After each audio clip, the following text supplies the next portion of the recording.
Hey guys, today we've got an absolute golden interview with your favorite mayor. Of course, I'm talking about Sadiq Khan. He was recently asked what he'd do if Donald Trump ever came to London. Now, in this interview, Khan was asked whether he would welcome Trump.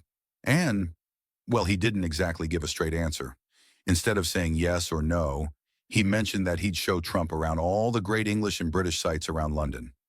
Kind of sarcastic, right? But hey, take a look at this mess for yourself. Is the president welcome in London?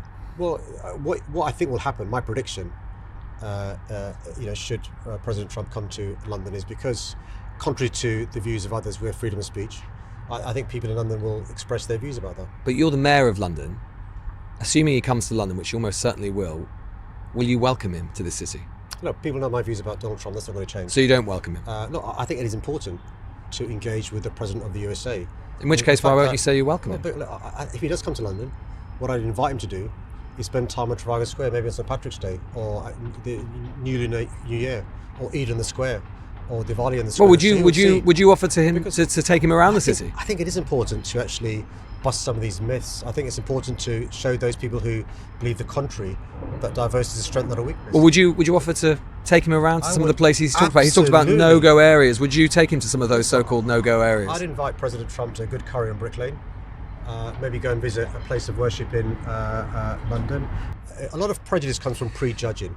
And actually, one of the joys of the great city of London is our diversity. And by the way, that includes not just religious minorities, ethnic minorities, but people of different sexual orientations as well. All right, so I've got a few thoughts on that interview with Sadiq Khan.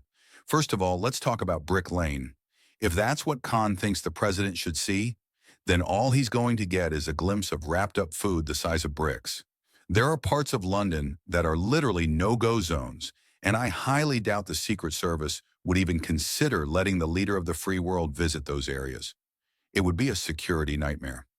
Now, the thing about Sadiq Khan is that he often emphasizes diversity and religious minorities in his speeches, and in that interview, he listed all these events and places Trump could visit. But not one of them really represents British culture or even London as a city.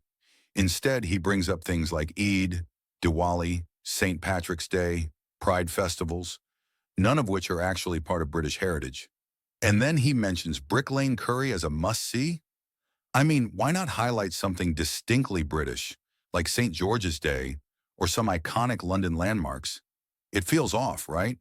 And about that whole no-go zones thing, it's not a jab at the UK or the president, but London under Khan's leadership is not what it used to be. It would be way too expensive, logistically impossible, and frankly unsafe for the president to go traipsing through areas that would need heavy security clearance. But hey, let me know what you think about Sadiq's little graceful interview in the comments below. And if you enjoyed this breakdown, hit that like button, subscribe, and I'll catch you next time. Take care, peace.